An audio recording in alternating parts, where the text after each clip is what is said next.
Penguin Random House Audio presents the first collection of criticism by a living female rock critic, revised and expanded edition, by Jessica Hopper. Forward by Samantha Irby, read by Ella Turenne. Read for you by Mozhan Marnò. They sung in code, but their message clear. Don't shun the world, shed it. Lungfish. Forward by Samantha Irby. I don't know how to write about music. I can buy a ticket and stand crushed against the guardrail in a puddle of spilled beer while singing my heart out with whoever is on the stage, but I don't know how to sit down at my computer and capture the transcendent vibe of a thrilling live show through the keyboard. I can download an album, crank it through a pair of very fancy noise-canceling headphones while lying very still in a dark room, and listen to it all the way through, but it's doubtful I'd come up with anything more eloquent than, "Wow, that was a jam," to describe it. Everyone is a critic, but not everyone should be. No one is better at writing about music and the artists who make it than Jessica Hopper. I've been reading her work for forever. I used to cut her articles out of Punk Planet and the Chicago Reader and stash them in a notebook. I searched tirelessly for the records by the bands she wrote about so I could listen to them while rereading her words. It's so dope when a woman fights her way into a space that has historically been hostile to her and forces the people already in it to make some room. Jessica kicked down the door of the boys' club and made a space for herself and then took it over. That's fucking cool. Jessica Hopper is a producer, a critic, a journalist, and a really nice down-to-earth person. I feel like that's an important distinction to make, that in addition to having a career that spans a couple of decades and having broken down barriers along the way, she's also somehow not an asshole. I love Jessica because she's always the coolest person in the room. She's fucking fearless. It's a joy to read her, to follow along with a woman whose passion for music radiates from the page. Jessica's writing is powerful. Please know that I am cringing to death on the inside by referring to something as powerful, but it's true. And funny and keenly observational and feminist as fuck. She's profiled Robyn and Cat Power and Chance and Björk. I'm thrilled that a new audience will be introduced to her with this expanded reissue of her greatest works and, in the process, will have their minds blown and their hearts torn open by her words. July 2020. Introduction. I have a strange relationship with music. Hit It or Quit It, number 17, spring 2002. I have a strange relationship with music. It is strange by virtue of what I need from it. Some days it is the simple things. Distraction, entertainment, the sticky joy garnered only from Timbaland beats. Then sometimes, usually in the part of the early morning that is still nighttime, most especially lately, I am painfully aware of every single thing that I need from music, embarrassed by what I ask of it. Having developed such a desperate belief in the power of music to salve and heal me, I ask big, over and over again. I have an appetite for deliverance, and am not particularly interested in trying to figure out whether it qualifies me as lucky or pathetic. The stereo is just past halfway to as loud as it will go. The rolling bass of Van Morrison's TB Sheets, the first song on side 2 of the album of the same name, is moving throughout the house, its punctuating bump and grind ricocheting off the parquet floor, sound filling every room.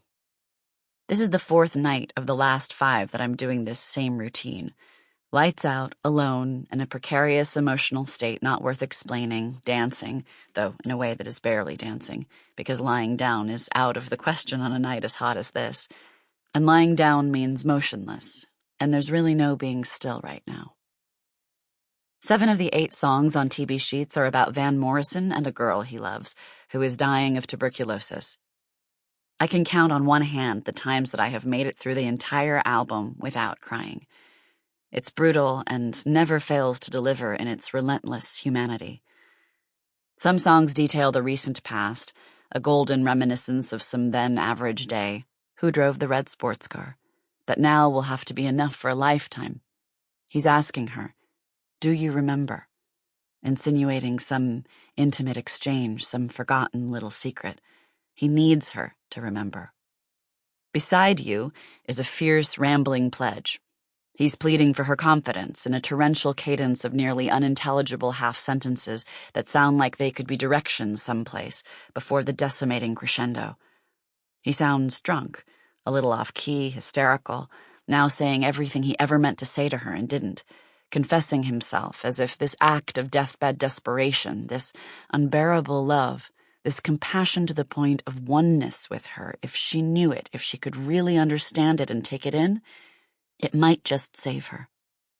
All of this is cast out among ominous trilling B3 sustain and repetitive guitar, droning off into bottomless tension.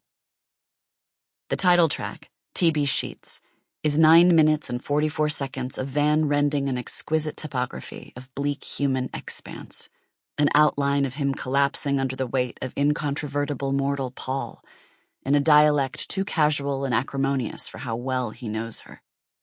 He's unable to be of any use, unable to get far away fast enough from his fear, evading the knowledge of exactly what all this means, the finality of it. Details give way to a much deeper reckoning. I can almost smell the TB sheets, audibly choking for air and repeating with frail cogency, "I gotta go," over and over, like a mantra of absolution. He's seeking another set of chances, burdened by survival. But it's too late. He's in for all he's got. It's a song of failure. It's realizing that sometimes the best you've got to give isn't much of anything at all.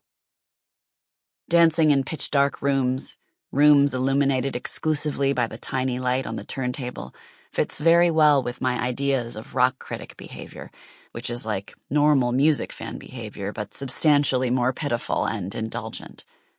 It's behavior that comes from an inextricable soul entanglement with music that is insular, boundless, devoted, celebratory, and willfully pathetic. It's my fantasy of what a real rock critic scenario is like: a special manual typewriter, ashtrays full of thin roaches, an extensive knowledge of Mott the Hoople lyrics, a ruthless seeking for the life of life in free jazz sides. It may also include a fetishizing of the truth, which always turns gory no matter what records you listen to, detoured attempts to illuminate the exact heaven of Eric B. and Rakim, or rocket from the tombs with the fluorescent lighting of your 3 a.m. genius stroke prose, and, most of all, an insatiable appetite for rapture that cannot be coaxed by any other means. It's the exhaustive chronicling of what it is that artists possess that we mere mortals do not, what it is that they offer up that we are unable or unwilling to say ourselves.